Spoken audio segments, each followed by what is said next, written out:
Hi everybody, Stefan Molyneux from Freedomain Radio. We are back with Dinesh D'Souza. He is the author of the #1 New York Times bestsellers, Hillary's America and America Imagine a World Without Her. His other best-selling books include Obama's America, The Roots of Obama's Rage, What's So Great About America, What's So Great About Christianity, Life After Death, A Liberal Education, and now, which we're going to be talking about today, in a way, before we scheduled this interview, there was no such thing as Charlottesville and so on, so we're going to tie that into contemporary events. The book is The Big Lie, Exposing the Nazi Roots of the American Left. You can find, of course, his book at bigliebook.com. Website is Dinesh D'Souza. Twitter.com/Dinesh D'Souza, and we'll put the links to those in the show notes. Dinesh, thank you so much for taking the time today. My pleasure. Good to be on the show. So it's a challenging paradigm, and I remember this when I was a kid first starting to learn about politics. What a brain-bending Mobius strip it seemed to be when they said, well, you see, on the far left, you have communism, and on the far right, you have Nazism or fascism, whereas it seems to me these things kind of curved around and met in the rear of sort of collectivism, tyranny, big government interference in the free market, and so on. So I wonder if you could help people shatter some of that paradigm, because I think it's that kind of thinking that has seesawed us into this ever-escalating state power situation.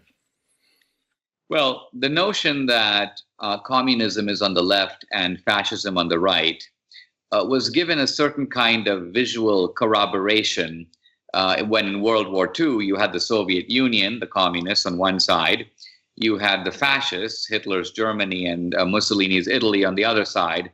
So this kind of convinced people looking at it that they must be ideological opposites. Now, historically, we know that ideologies that are actually very similar, that differ sometimes on very fine points of doctrine, nevertheless go to war. And they go to war not just over fine points of doctrine, but they go to war over competition for power, for followers, for territory, and so on. Think of the Shia and the Sunni. They're both inside the House of Islam. They've been fighting for centuries. So communism and fascism are both forms of collectivism. They actually differ on a fairly minor point. Communism is always purported to be international. Fascism is essentially National Socialism. That was actually the name of Hitler's party, the National Socialist German Workers' Party. So yes, if you drew a spectrum, I would put on the left side of it communism, fascism, progressivism, socialism. On the right side of the spectrum, I would put people who believe in individual rights, limited government. So if you think of a, quote, right-wing extremist, that would be someone who is so extreme in their commitment to individual liberty that they want the government to be so small as to be virtually non-existent. I envision a guy running up and down the street uprooting stop signs. He doesn't want the government to do even that. That's a real right-wing extremist. Right. Now, let's talk about some of the roots of fascism. And I want to talk about this before we get into the definition, because I think understanding that fascism was a root of Marxism. And as you point out in the book, Mussolini, in watching Italy's invasion to get some resources from Libya, recognized that the people in Italy responded much more to nationalistic fervor than they did to sort of this internationalist class fervor. And that's one of the reasons why, and Stalin did this later on, of course, he began to root his collectivism more in the nation state rather than in the class. But I wonder if you can help people understand just how deep the roots into Marxism the supposed fascist movement goes. Well, the reason this is very important, because this is a part of the origin of fascism that the left has suppressed. The progressives in academia have tried to make sure that this story does not get into the textbooks, because fascism is an outgrowth of Marxism and of socialism. At the end of the 19th century, a lot of intelligent Marxists were scratching their head because the prophecies of Marx weren't coming true. Marx had predicted the outbreak of communist revolutions in countries like England and Germany, and this just wasn't happening. So the smart Marxists said, something is wrong with Marx. We need to modify Marx. We need a kind of new Marxism, if you will, for the 20th century. And out of that came two offshoots: Leninist Bolshevism, itself a revision of Marxism, and Mussolini's fascism. Mussolini was, in fact, a Marxist, the most famous Marxist in Italy, along with Gramsci. And Mussolini was the editor of the Socialist Party magazine. So that when Mussolini became a fascist, it was seen as a leftist move. Shortly after Mussolini's march on Rome, establishing the first fascist regime in the world, Lenin sent a telegram of congratulations. Why? He recognized Mussolini as a fellow revolutionary of the left. Well, and the relationships between all of the tyrants, it's to me sort of like the relationships between mafia bosses or sort of criminal syndicate bosses. Sometimes they'll be in alliance, sometimes they'll be viciously opposed, but they fundamentally share the same worldview and also share the common enemy, which is the police. And I wonder if you can help people understand the sort of interweaving of positive feelings and relationships between people like FDR and Mussolini and Hitler and so on, because that is one of the great blows to the historical narrative that shows up in your book. Yes, most of this historical narrative, it should be emphasized, is not known in America, even by educated people. Why? Because the progressives coming to power in academia and the media after the war, this is after World War II, once fascism had been permanently discredited with the reputation of Holocaust, these progressives go, all this history that we know, we don't want young people to know. If they did, progressivism would suffer a blow from which it would never recover. So we've got to make sure that this stuff is left out of the textbooks. Now, what we're talking about here is the deep and intimate connections between the Democratic Party and the progressive left on the one hand, and fascist Italy and early Nazi Germany on the other. These connections, before I started this book, I thought that they were mainly in the form of analogies. So, for example, in America, we had the Ku Klux Klan, 3 to 5 million members in the 20s. The Nazi brown shirts over in Germany, they had 3 to 5 million members. Both are paramilitary organizations. Both are majorly into costumes. Both practice racial terrorism. Both have a kind of vulnerable minority to pick on. Blacks in the case of the Klan, Jews in the case of the Nazis. Both are the extension of an actual political party. The brown shirts are an extension of the Nazi party. The Klan is the extension of the Democratic Party. So I saw these analogies, but what I didn't realize is that there were actually more intimate connections. The Nazis are actually drawing on the American Democratic Party and American progressives to implement some of their most destructive and genocidal schemes. Oh, let's talk about that, because that's a fascinating part in the book. How the Nazis, when looking to draw up their racial purification laws, looked at the Democrats in the United States, but they said, well, they go too far. Let's pull it back. I mean, this is something that, again, would blow the narrative right out of the water were it more widely known, which, of course, is why you wrote the book and why we're having this conversation.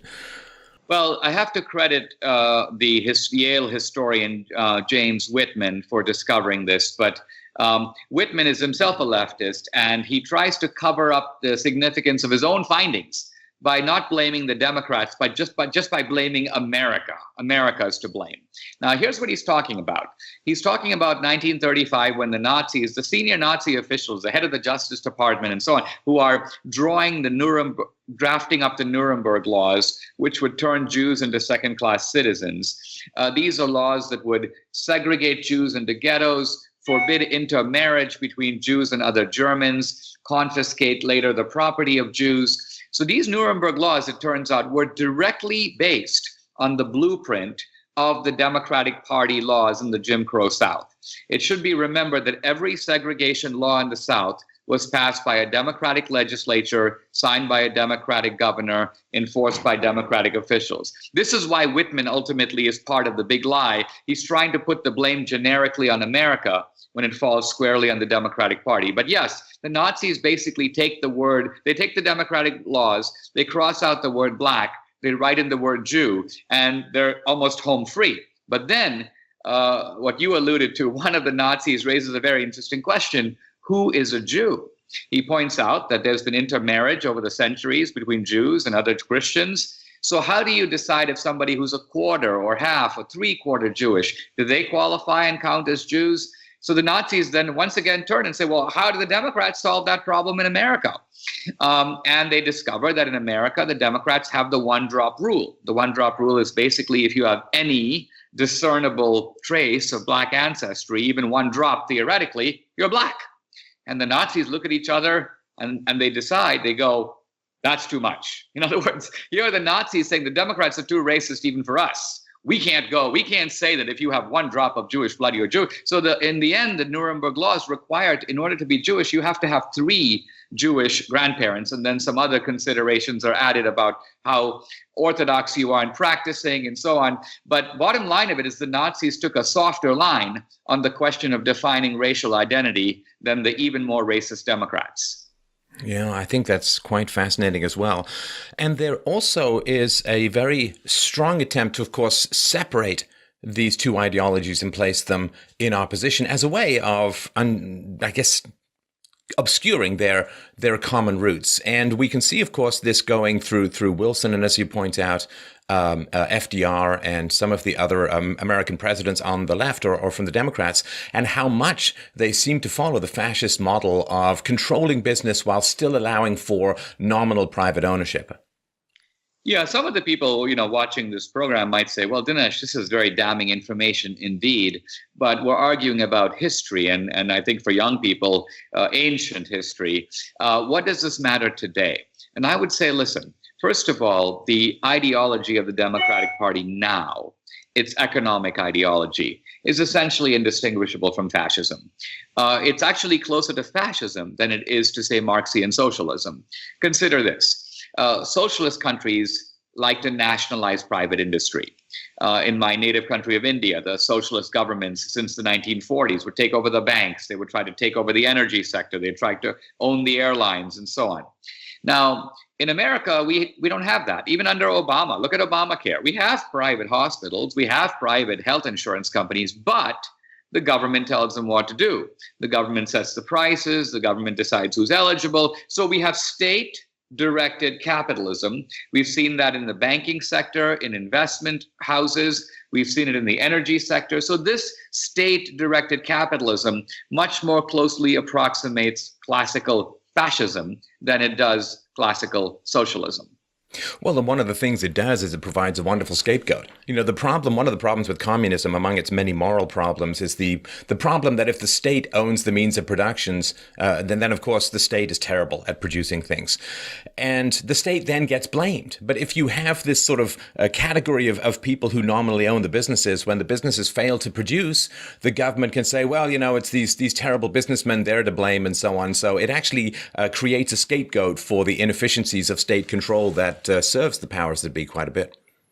That and to look at it another way, Mussolini recognized that the state doesn't know how to do these things. So essentially he said, listen, we'll let the private sector make stuff, but then we've got to make sure that private industry, just like private individuals, that their lives are at the service of the state. I mean, Mussolini is a very interesting figure because he's the founder of modern fascism, much more so than Hitler. Hitler rarely called himself a fascist. You can read Mein Kampf and the word fascist almost never appears. Mussolini established the first fascist regime in the world more than a decade before Hitler came to power. So Mussolini says fascism is everything is in the state and nothing is outside the state. You can almost look at the state as a kind of living organism, a living creature, and each individual is a cell within the organism. So our lives and our rights don't matter except to the degree that we serve the state. Well, hey, does that sound like the platform of the Republican Party or the platform of the Democratic Party? Quite right, quite right. Now let's talk about Wilson, because this is something that you go into in the book. He's considered to be quite a hero by people who love to read speeches rather than look at what actually happened. National self-determination and global democracy. This is what he talked about. And then they imposed this brutal peace on Germany after the First World War, the Treaty of Versailles, which, I think it's a very strong case to be made, led directly to World War II. But what people don't understand is how he revived the KKK, and he also segregated since the end of the Civil War, the federal government had been desegregated. He resegregated it, and people have a tough time. Well, there was this odd quirk in his personality that it just happened to be a seemingly virulent racist, but it's all over whatever he does. And again, the scrub from history.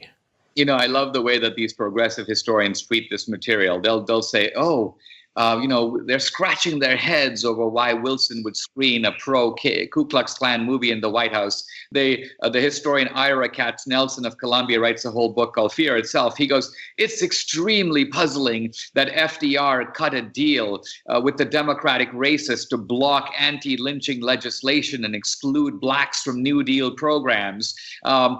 Recently it's come out that young JFK went to Nazi Germany in the 1930s, comes back effusive with praise of Hitler. Even as late as 1945, JFK is calling Hitler, quote, a legend. Now, again, we're very puzzled that the sainted JFK would say this. And so this sort of the cognitive dissonance is intended to distance these people and the horrendous actions that they got involved in. Look, Roosevelt tries to pack the court. He wants to add unilaterally 6 new members to the Supreme Court to completely ruin the independence of the judiciary. And so the historians kind of wittily have described this as the switch in time that saved 9, as if this little funny proverb disguises the fact that the Supreme Court essentially declared its non-independence, essentially put itself into subservience to FDR to avoid the court-packing scheme. An absolute fascist move by FDR, but covered up by progressive historians as though it was a funny little move by FDR that happily brought the court into harmony with FDR's marvelous programs.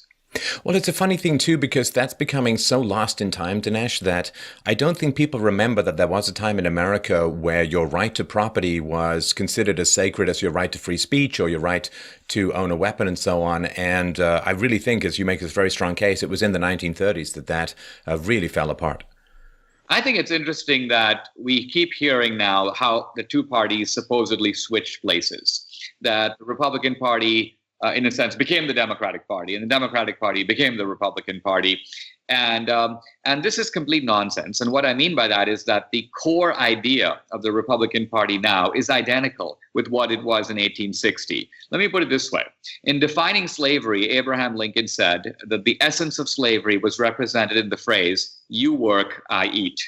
For him, the essence of slavery is stealing another man's labor. You make him work for you, in a sense, for free. You take the fruit of his labor. So Lincoln defined the Democratic Party as the party that steals other people's labor. And he defined the Republican Party as the party where you get to keep your own stuff, the fruit of your earnings. As Lincoln puts it, the hand that makes the corn gets the right to put the corn into its own mouth. Now, I ask you, is not the platform of the Republican Party today essentially the hand that makes the corn should put the corn into its own mouth? And is not the platform of the Democratic Party today, "You work, I eat"? Number of slave owners who were Republicans by the time of the Civil War. What was that number? That number was, in fact, 0. All right, now let's just take a pause. I want that goose egg to roll around in people's brains for a little bit. Number of Republicans who owned slaves, 0. Number of Democrats? So on the eve of the Civil War, there were, in fact, 4 million slaves in America, and every one of those was owned by a Democrat. The reason I got into this, by the way, is, the left was saying to me, well, Dinesh, you're talking about history, the Republican Party, the anti-slavery party, the Democrat, but there was a lot of blame to go around, wasn't there? And I said, no. Actually, no. The slavery debate was straight out between the pro-slavery Democratic Party, by the way, in the North and the South, and the anti-slavery Republican Party. The reason this is significant is that after the war, the Democrats launched a massive campaign, which progressives have sort of continued to today, to shift the blame from the Democratic Party to the South. Because by shifting it to the South, by making it a regional culpability, now they get to go from city to city, pulling down Confederate monuments and so on. The South has to take the blame, but the blame more squarely belongs to the Democratic Party. Most Southerners did not own slaves. Most Confederates did not own slaves. Robert E. Lee is an ambiguous figure, a lot of good things about him, a few bad things about him. He was not half a bad guy as most of the Democratic presidents of the last 200 years. Right. So to move forward, we're going to do a little bit of a time jump, though, so everyone grab onto your helmets. But looking at what happened in Charlottesville just a few days ago, a lot of people see this violence erupting out of nowhere. It seems like, where are all these people? Why are they so angry? Why are they pulling down statues? Why are they pelting people with bricks who are trying to exercise their right of free speech? Why are permits being dragged out? And why are these attacks happening? Why are there scream downs of speeches and pulling of firearms and so on. But there is a very robust, which is not to say logical, but a very robust intellectual framework that grows out of early Marxism and grows out of Marcuse and other people. I wonder if you can help people understand the mindset that is driving this resistance to free speech in America at the moment and around the West. Well, this is a very important issue because there's no ideology on the right. There's no ideology on the Republican side that justifies violence of any kind. And moreover, there's no presence on the right of any kind of extremism of this sort. I've been speaking at GOP, Lincoln dinners, Reagan dinners since my first book was published in 1991. My wife asked me the other day, have you ever seen a Klansman or a skinhead or a neo-Nazi at any of these events? And I said, it was pretty ridiculous. It's never happened. These people are not a presence in the Republican Party. So when the left tries to portray the neo-Nazis and so on as mainstream Republicans, they're creating an alternative universe of pure fiction. So that's the first point to note. The other thing is that on the left, Herbert Marcuse, whom you mentioned, was a refugee from Nazism. He came to America, taught, I believe, at the University of California in San Diego. He became a guru of the New Left. And he began a very ingenious mode of argument, which he published in an essay called Repressive Tolerance. Think of the Orwellian significance, repressive tolerance. Basically, what Marcuse goes is he says, we on the left, we are the tolerant people. But, very big but, he goes, we don't have to be tolerant of the intolerant. So if we can classify our opponents as intolerant, then we don't have to respect their civil rights or their First Amendment rights. We get to shut them down, shout them out, run them over, beat them up, kill them if we have to, because repressing these people is a moral and social good. The phrase that became associated with Marcuse, I don't think he invented it, but it epitomizes his writing, no free speech for fascists. And so you can literally call Marcuse the philosophical guru of the Antifa movement on the left today.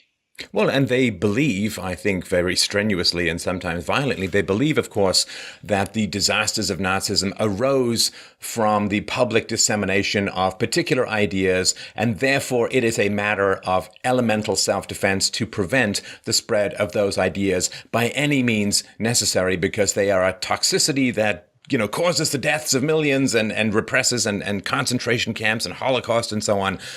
And I guess it's kind of seductive if you're not very good at debating back. I guess you want to pick up a brick instead.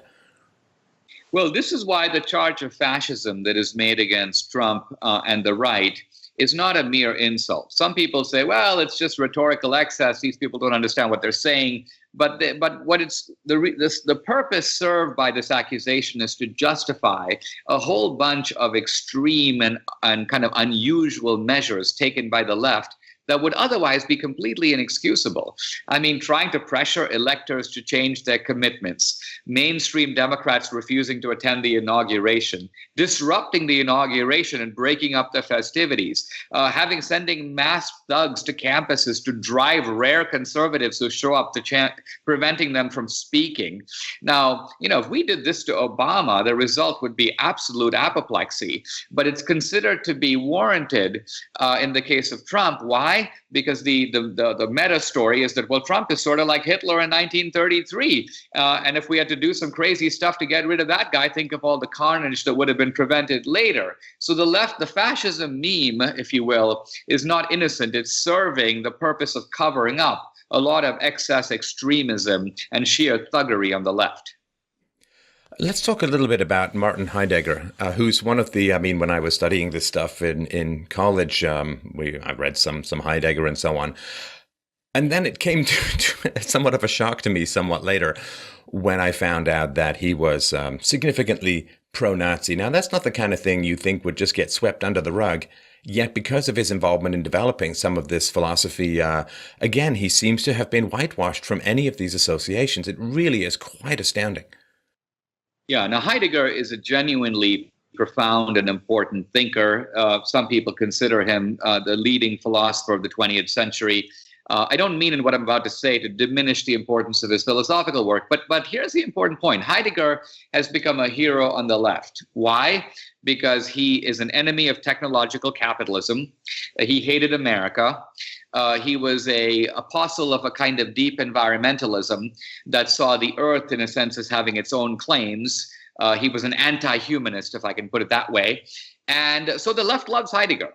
And so when the revelations came out that not only was Heidegger a member of the Nazi Party, he tried to implement Nazi intolerance through the universities, but he was also a lifelong anti-Semite. He remained an anti-Semite long after World War II. The left has tried to cover up for Heidegger. What they've said is that, well, he might have been that way, but that does not contaminate his political ideology, and we should continue to be able to draw on it. This stuff is really important because we see how the anti-fascist party today, the left, itself has fascist roots. Another good example of this, besides Heidegger, George Soros. George Soros, who purports to be an anti-fascist, funds a bunch of these anti-fascist groups, calls his society, his philanthropic group, the Open Society Foundation. When Soros was a young man in Hungary, Hitler-controlled Hungary, he and a bunch of other guys were going through Jewish neighborhoods, confiscating Jewish property and turning it over to the Nazi-run regime. Soros was confronted about this by Steve Croft of CBS News a few years ago. And not only did he admit it, but he said he had no regrets. He didn't feel an ounce of guilt about it. And he goes, well, that stuff was happening anyway. So if I took advantage of it, it's no different than me taking advantage of market opportunities today. So this is the deep amoralism that drives people like Soros. Behind their anti-Nazism is, well, a streak of Nazism. You also, I think, unpack something that I've noticed. I think everybody who debates in the world these issues has noticed, which is this really annoying tendency that the left has to psychologize people rather than address their arguments. You know, it's like, oh, well, you know, white people it's a white lash. They're just angry that they're losing power and they're lashing out. Or, you know, if you criticize feminism, it's because you can't get laid. Like, it's all just really goofy stuff and very much not an argument. But you sort of point out this Adorno's F scale, or this idea of how you can explain how somebody might become a tyrant, and it has zero political considerations whatsoever, but really delves into sort of deep, dark Freudian, unprovable base of the brain stuff. I want to even help people unpack how the left ended up with this magic wand of psychologizing to make arguments go away. Well, Adorno was a leading member of the group called the Frankfurt School. And the Frankfurt School, many of them refugees from Nazism, many of them Jewish, and many of them also Marxist. So two of the leading members of the Frankfurt School, Herbert Marcuse, whom we've mentioned earlier, and Theodor Adorno, come to the United States. And they're trying to market their standard variety of Marxism, but nobody really is interested. It's the era after World War II. And then these two guys get a sort of a brainwave. They go, we've just come from Nazi Germany, so we can pass ourselves off as the world's experts on fascism. Whatever we say fascism is, most people are going to believe that's what it is, because there was a lot of confusion in America about the true ideological content of fascism and what would make, for example, Germany stick with Hitler for so long. What explained the roots of German attachment to this strange man? So Adorno basically decides that he's going to be the guru of anti-fascist education in the United States, and he develops an F scale, F standing for fascism. And you basically fill out a questionnaire, and it determines if you have fascistic tendencies. Now, the thing that makes it today, I think in retrospect, somewhat amusing, is Adorno could have solved that problem by asking a simple question. Do you support the strong, centralized state controlling the economy and people's lives? If you answer yes, you've got fascistic tendencies. If you answer no, you don't. But instead, Adorno ignores that question, the most important question, and he invents 10 irrelevant questions. He says things like, do you think, for example, that men should be able to tell women what to do? Do you think, for example, that children should show unquestioning obedience to their parents? He essentially converts fascism from what it really is, the ideology of the centralized state, to essentially an ideology of what Adorno considered to be sexual repression. So the Bohemian becomes an anti-fascist. And if somebody believes in conventional sexual morality, they become the ultimate fascist. Now, of course, what makes this whole thing super dumb is that the actual sexual attitudes in fascist and non-fascist countries at the time were identical. It's not exactly like the Germans were super sexually repressed, but the English were not. Or the Italians, to take a cliche, right? Exactly. So my point about this is that today it's easy to be scornful of all this, but the F scale served an important role in the 50s in the big lie, in taking the actual meaning of fascism, stripping it of its ideological content, and making new definitions of fascism, which are used to this day to try to flay Donald Trump. Fascism is confused with nationalism. Fascism is assumed to be something like, hostility to immigrants. Well, Hitler wasn't hostile to immigrants. The Jews weren't immigrants. They were Germans. The line that Hitler drew was inside of Germany between the Nordics and the Jews. This was not Trump's division between natives and immigrants. Oh, Hitler loved new people coming into Germany, which is why he kept expanding Germany, so to speak. He was going out and absorbing millions of people. I guess you could consider them a kind of immigrants if the country moves to absorb you. It's not that dissimilar. And this is also interesting as well, because it was one of these materialistic clubs that was used against traditional morality and against the Christian restraint of, wanton or licentious sexual behavior, which has, served as this ideology of sexual gratification has arisen, served to undermine the family, promote illegitimacy, dependent on the state, all that kind of useful stuff. Because if it's like, well, I believe with Freud that sexual restraint is one of the foundations of civilization, aha,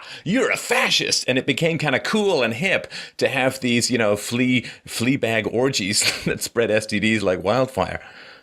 Well, I'm about publishing an article in Breitbart about this in the next couple of days. But here's the thing. The Nazis were actually not that way at all. The Nazis were actually Bohemians. And, Hitler had a mistress, Eva Braun. He married her literally the day before the two of them committed suicide. Mussolini was notoriously promiscuous. Himmler was a vegetarian who was obsessed with natural farming. In fact, he would go to Auschwitz mainly to taste the milk. There was a milk farm at Auschwitz, and Himmler was obsessed with the quality of the milk.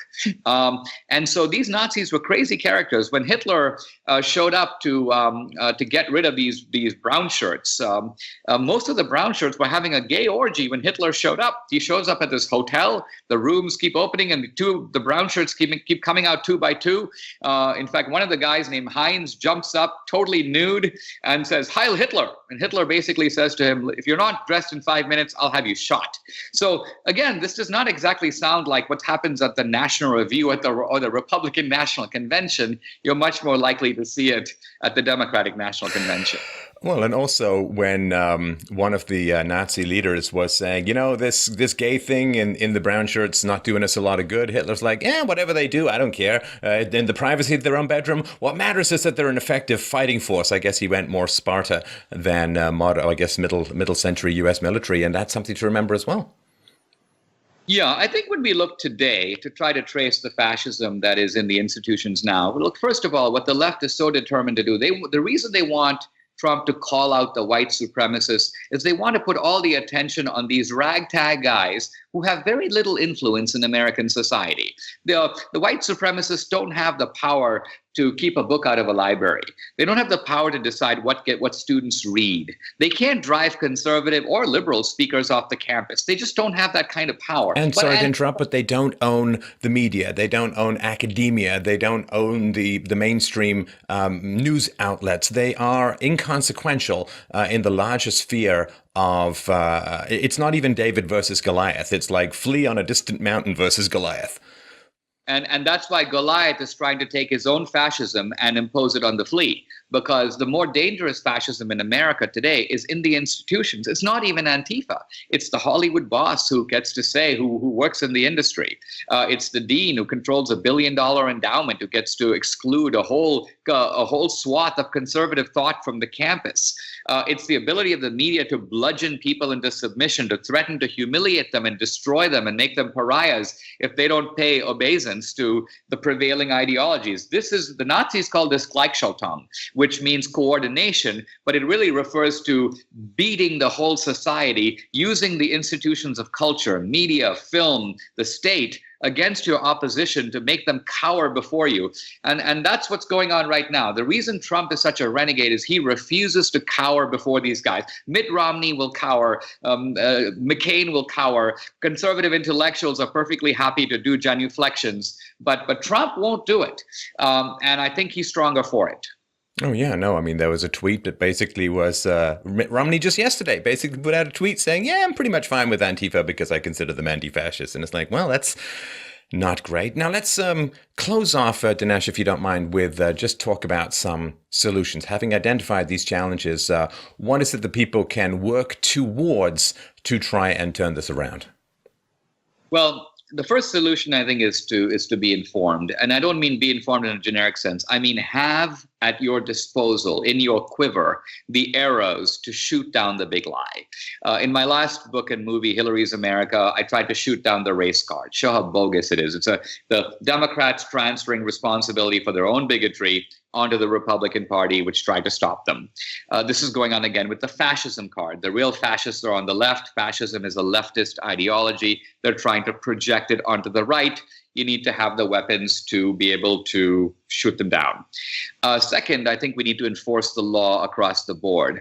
Sure, the white supremacist who plowed down that poor woman, he's going to get his comeuppance. I'd like to see the felony rioters from the inauguration, more than 200 of them, including 11 journalists arrested for rioting. Look, that carries 5 to 10 years in prison. And yet from the left's point of view, going back to the 60s, they feel like, oh, I'll spend a night in jail. I'll be out in the morning. I'll then be on MSNBC, But I think we need to say, no, the law should be enforced across the board. And once we start handing out some 5 and 10-year sentences, some of these Antifa guys will think twice.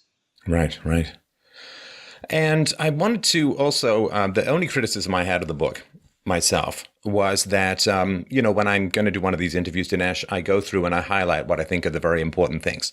Here's the only criticism I had, that there was very little to not highlight. Like, I'm looking at my notes here and they just go on and on and on. And so I really wanted to point out to people that this book is packed full of, I've been studying, I guess you could say, the blue pill or red pill history for decades. And I was still blown away by some of the information that you've managed to put together. So I really want to urge people, go out and get this book.